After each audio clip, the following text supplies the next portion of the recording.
I have wanted to make a hockey video so badly for so long, and I finally have an opportunity. I wanted to make one after the Penguins lost to the Flyers in the playoffs, but I was out of town that week. I wanted to make one after the Stanley Cup was over, but I was out of town that weekend. I wanted to make one after the draft, before free agency, but I was busy. I wanted to do that. So now I finally have an opportunity to do so, and on top of that, I wanted to wait a little longer, see what Jason Robertson ends up doing. But if you ask me, it sounds like he'll probably stay in Dallas anyways. If he ends up making a decision signing with the Penguins, I'll make a video then. But until that time, this will suffice. So let's just get started with the draft. Penguins in the first round, they took Liam Ruck. He's primarily a right winger. Oh, also, gotta say, don't know very much, if anything, about any of these players. So if I say something stupid, feel free to laugh. I mean, part of the experience, right? But yeah, Liam Ruck, and we'll get to a certain other Penguins draft pick here in a bit. But he was definitely seen as the better prospect between him and his identical twin brother, who the Penguins also drafted. For reasons I'll get to here in a minute, but he's listed at 6 foot, 177 pounds, in 68 games last year. He had 45 goals, 59 assists, 104 points, plus 47. And then Marcus Ruck, who the Penguins drafted in the second round, is his identical twin brother, who primarily plays center, is also 6 foot, 167 pounds. In 68 games, he had 21 goals, 87 assists, 108 points, plus 45. So Liam Ruck he has more goal scoring ability, which is ultimately why he was seen as a better prospect by a majority of scouts. Uh, Obviously, Marcus Ruck is more of a playmaker. So will that come to fruition? Who knows? They're pretty small for forwards, but you know, uh, you know, it's fine. I don't mind my forwards being small personally. I would rather have my defensemen be large. I much prefer a small forward than a small defenseman, which we'll get to here in a minute. In the Once again in the second round, the Penguins selected Tomas Galvis. He is a defenseman, 5'11", 148 pounds. Very small, and he went undrafted the past 2 years, primarily due to his size. In 43 games across three different leagues last year, he had 11 goals, 23 assists, 34 points. He was plus 24. That was across three different leagues. So yeah, the Penguins got a defenseman. Don't really know much about him. I said, don't know anything about these players, so feel free to laugh at my stupidity. I welcome it.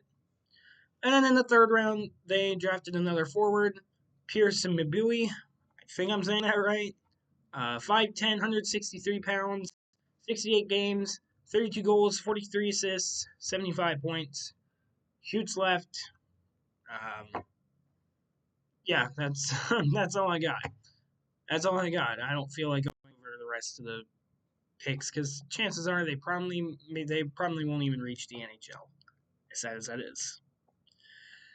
So let's go over the Penguins free agency. I am trying to record this rather quickly, if you couldn't tell.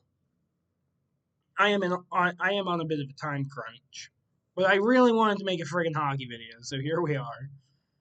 Uh, so far, we've seen the Penguins retain a lot of players. A lot of players they've been retaining, and that's pretty much been the majority of their free agency so far. We saw them re-sign Malkin, Chinakhov, Koivunen, Blomqvist, and Shilovs, and more. Novak is another one they kept. Uh, but yeah, that's pretty much where a lot of their money has been going. Players they let go include Mantha, who I'm okay with letting go of. He had, I think, 33 goals last year, but he didn't do anything in the playoffs. On top of that, he's on the wrong side of 30. Uh, so I'm okay with letting him go.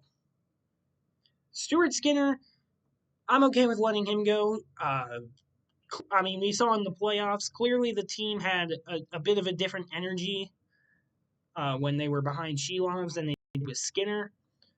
And that's not to say Skinner was the reason they were down 3-0 in the series. It definitely was not. But the team just felt like it had a different energy when playing in front of Shelovs than they did playing in front of Skinner. And I think that says something.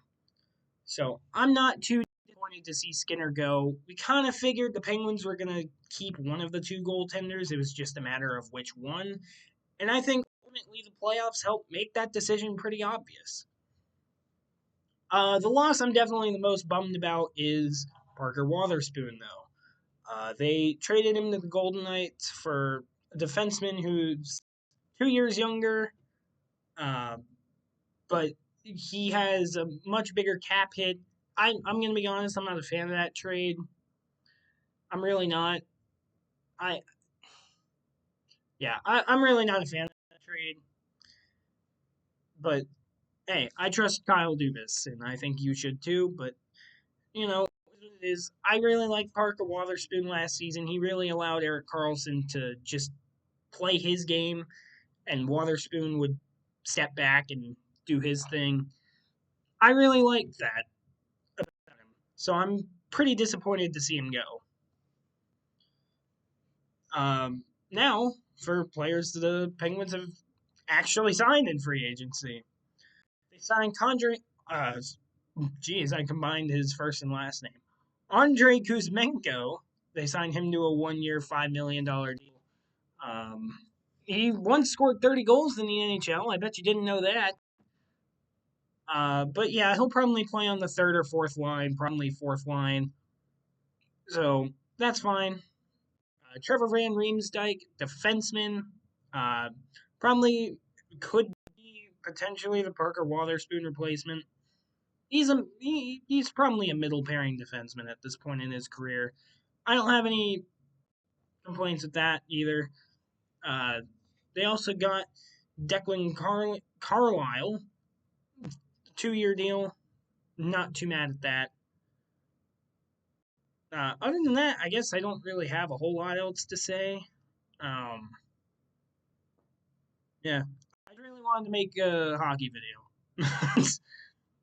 uh, anyways, I'm gonna go play Pokemon Champions because I've been playing a lot of that lately. Super fun. Have a great day.